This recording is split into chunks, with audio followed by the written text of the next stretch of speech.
O programa Saber Direito desta semana é com o professor Carlos Maia. O curso é sobre Direito do Consumidor. Tem dúvidas sobre o assunto? Mande um e-mail para nós. O endereço é saberdireito@stf.jus.br e você também pode estudar pela internet www.tvjustiça.jus.br. Caros alunos, estimadas alunas, meu nome é professor Carlos Eduardo de Andrade Maia, mais conhecido como professor Maia. Sou professor de Direito do Consumidor e de Direito Civil em diversas instituições por todo o país, autor de obras jurídicas direcionadas à academia e a concursos públicos, e hoje me encarrego de elucidar a vocês algumas questões sobre o direito do consumidor. Hoje o nosso tema será Direito do Consumidor na Prática, curso em que nós abordaremos diversos aspectos das relações de consumos, a fim de que você, nosso caro aluno, consiga estudar e alcançar os seus objetivos acadêmicos. Pois bem, para começar, na nossa inicial aula, nossa pioneira aula, trataremos do tema relação de consumo. Hoje, no nosso curso Direito de Consumidor na Prática, daremos start à nossa exposição com o tema relação de consumo. Professor Maia, por que relação de consumo foi o tema escolhido pelo senhor para dar start a essa exposição? Por uma razão muito simples. Ao contrário do que muitos pensam, esse é o eixo de qualquer tipo de análise que se deva fazer a respeito do Código de Defesa do Consumidor. Não dá para a gente avançar no estudo do direito do consumidor sem que façamos de forma prévia uma análise de quando o Código de Defesa do Consumidor incidirá. É indispensável, portanto, que nós saibamos quando a lei protetiva da relação de consumo incide e abraça o consumidor, protegendo-o, dando todo o suporte de que ele necessita como parte mais frágil nessa situação jurídica. Pois bem, professor Maia, quando é que se forma uma relação de consumo? A chave da relação de consumo está encabeçada nos artigos 2º e 3º do Código de Defesa do Consumidor, os quais trazem alguns conceitos para nós, sobre os quais nós agora discorreremos. Então é indispensável, em primeiro lugar, que nós saibamos quando é que essa relação de consumo se aperfeiçoará, quando é que ela se formará e quando é que, portanto, o consumidor será agasalhado por todo esse sistema normativo de proteção. Não podemos deixar de consignar, em primeiro lugar, que consumidor nada mais é do que uma pessoa física ou jurídica que adquire ou utiliza um produto ou um serviço como destinatário final.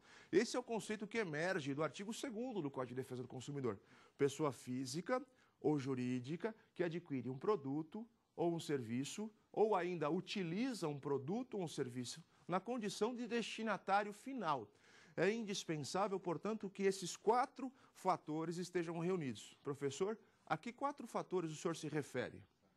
Estou direcionando minha atenção agora aos elementos constituidores de uma relação de consumo. Quais são esses elementos que instituem ou que constituem uma relação de consumo? São chamados elementos objetivos e os elementos subjetivos.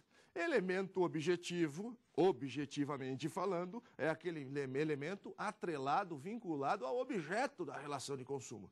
E o elemento subjetivo é o elemento vinculado aos sujeitos que formam a relação de consumo. Quem são? Vamos começar de uma forma mais fácil. As pessoas que podem figurar numa relação de consumo. Os elementos subjetivos, portanto, são o sujeito que adquire o produto ou serviço, que utiliza o produto ou serviço, intitulado consumidor, e o sujeito que fornece o produto ou serviço, que é utilizado ou adquirido pelo consumidor e que recebe a denominação de fornecedor. Então vamos lá. Quem é consumidor? Consumidor é toda pessoa física ou jurídica que adquire um produto ou um serviço na condição de destinatário final. Professor, a pessoa física pode ser consumidora? Sim, obviamente. Aliás, essa é a mais trivial das formas de se formar uma relação de consumo, uma relação aperfeiçoada entre uma pessoa física e uma pessoa jurídica. Isso que acontece diuturnamente. Os problemas começam eventualmente a aparecer na cabecinha acadêmica de vocês quando a gente se depara com uma relação de consumo formada com pessoas que rigorosamente ou que, em regra, não aparecem na relação de consumo e que aí causam um certo espanto quando a gente aborda esse tema. Então vamos lá. Pessoa física é elemento subjetivo da relação de consumo e pessoa jurídica também é elemento subjetivo da relação de consumo, ambos ocupando a posição de consumidor. E quem é o consumidor, professor? Consumidor é a pessoa física ou jurídica que adquire ou utiliza um produto ou um serviço como destinatário fim. Professor, quem é o destinatário fim? Como eu identifico uma pessoa que ocupa a posição de destinatário final? Destinatário final é aquela pessoa que adquire ou utiliza o produto ou o serviço para si própria.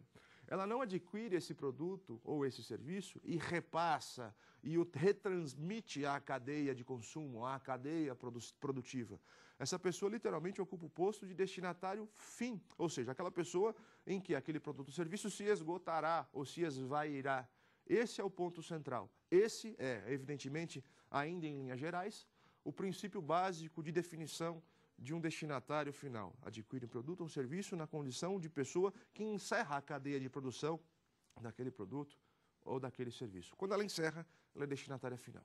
Professor, e quem é o outro, ou quem constitui, ou quem ocupa o outro polo subjetivo da relação de consumo? O outro polo subjetivo da relação de consumo é formado pelo fornecedor. E quem é o fornecedor, professor? É toda pessoa física ou jurídica, pública ou privada, nacional ou estrangeira, bem como os entes despersonalizados que fornecem o produto ou o serviço adquirido pelo consumidor. Física ou jurídica, pública ou privada, nacional ou estrangeira, e os entes despersonalizados que fornecem o produto ou o serviço adquirido pelo consumidor. Não precisa anotar, eu vou repetir isso insistentes vezes e logo falo isso com mais vagar para que você tome nota de tudo isso. Por hora, preste atenção aqui nas minhas explicações para que você consiga avançar de uma forma coordenada nos seus estudos. Pois bem, quem é o fornecedor então, professor? O fornecedor pode ser a pessoa física. Professor, a pessoa física pode figurar como fornecedor?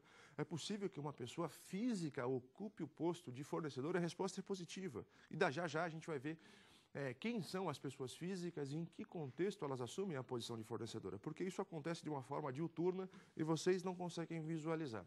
Pessoa jurídica como fornecedora é a coisa mais simples de se entender. Aliás, quando você compra uma bala numa adoçaria qualquer, quando você compra um refrigerante na hora do almoço, quando você compra um produto eletrônico qualquer numa loja de eletrodomésticos, nessas circunstâncias, indubitavelmente, você é consumidor, pessoa física adquirindo de uma pessoa jurídica aquilo que lhe interessa. Pública ou privada? As pessoas jurídicas de direito público também estão submissas às normas de consumo. Também devem obedecer à relação de consumo. Também devem obrigatoriamente aplicar em suas relações as normas de proteção que emergem do Código de Defesa do Consumidor, e não há como se esquivar disso. O sistema de proteção ao consumidor é uma norma ampla que atinge a toda a coletividade. Por quê? Porque a lei foi criada justamente com o foco de equilibrar as relações que pioneiramente, que indistintamente nascem desequilibradas. E é por isso que já vou mencionar um detalhe importante a respeito do consumidor como parte vulnerável nessa relação. Pois bem, física ou jurídica, pública ou privada, nacional ou estrangeira, não importa se estabelecida no Brasil ou fora do nosso limite territorial, a empresa que negocia com um brasileiro, que ocupa a posição de consumidor, é sim submissa às nossas regras, e bem como os chamados entes despersonalizados. Professor Maia, quem são os entes despersonalizados? Um exemplo claro de ente despersonalizado, aquele que carece de personalidade jurídica própria, é a massa falida, com a qual nós podemos sim fazer ou firmar uma relação de consumo sem absolutamente nenhum problema. Basta que saibamos quando isso acontece, basta que saibamos quando isso ocorrerá, e aí a gente consegue identificar os problemas que eventualmente possam surgir dessa relação. Então, pessoa física ou jurídica como consumidor, pessoa física ou jurídica, pública ou privada, nacional ou estrangeira, ocupando a posição de fornecedor, assim como os chamados entes despersonalizados. Estes são os elementos subjetivos de uma relação de consumo e já analisaremos a fundo cada um deles. Professor Maia, quais são os elementos objetivos de uma relação de consumo? Do que a relação de consumo tratará? Quais são os objetos que integram a relação de consumo? Vejamos o que esses elementos significam. Os elementos objetivos da relação de consumo nada mais são do que o produto ou o serviço que o consumidor adquirirá. Elementos objetivos de uma relação de consumo são o produto ou o serviço que o consumidor adquirirá ou utilizará. Professor, qual é o conceito de produto? O que eu preciso saber a respeito de produto? Entendam no olhar ou sob o olhar do Código de Defesa do Consumidor que produto é qualquer coisa passível de aquisição, seja tangível, ou seja, material, palpável ou não, seja, portanto, bem material ou imaterial. O que eu quero dizer com isso é o seguinte, professor, é possível adquirir, formando-se, aperfeiçoando-se uma relação de consumo, um bem imaterial? Querem ver um exemplo simples? Energia elétrica, bem imaterial, evidentemente dotado de valor, em que você consegue ou que você visualiza uma aquisição, uma relação de consumo aperfeiçoada, via de regra, com uma concessionária de serviço público, e em que há, inquestionavelmente, a aquisição de um produto imaterial, que é a energia elétrica. Sem absolutamente nenhum problema, isso pode acontecer. Professor, e o serviço? Serviço é toda e qualquer atividade, entendam o serviço como atividade, tentem generalizar esse tema para que fique mais fácil. Qualquer atividade prestada ou colocada no mercado de consumo. Você, nossa aluna, que se desloca a um salão de cabeleireiro para fazer algum tipo de tratamento capilar, que vai fazer as unhas, que vai fazer uma depilação num centro estético, você, nosso amigo, que vai fazer um alinhamento, um balanceamento no seu veículo, tudo e qualquer serviço prestado no mercado pode ser intitulado como relação de consumo, ou qual pode configurar a relação de consumo. Professor Maia, então quando é que a relação de consumo, finalizando todo esse cenário, se aperfeiçoará? A relação de consumo formar-se-á quando estiverem presentes todos, coloquem isso em mente, todos os elementos objetivos e subjetivos para que isso seja possível. Se faltar qualquer um dos elementos subjetivos ou objetivos, não haverá relação de consumo. Professor Maia, então nós temos um problema a resolver? Sim, nós temos um problema a resolver. Porque há muitos casos em que uma pessoa adquire um produto ou um serviço e, em tese, teria ocupado a posição de consumidor, de destinatário fim, ou seja, adquiriu para utilizar como destinatário final, mas na outra ponta da cadeia não há alguém que forneça um produto ou um serviço como a lei exige que seja feito. E aí a gente tem um problema, porque a relação de consumo não se forma.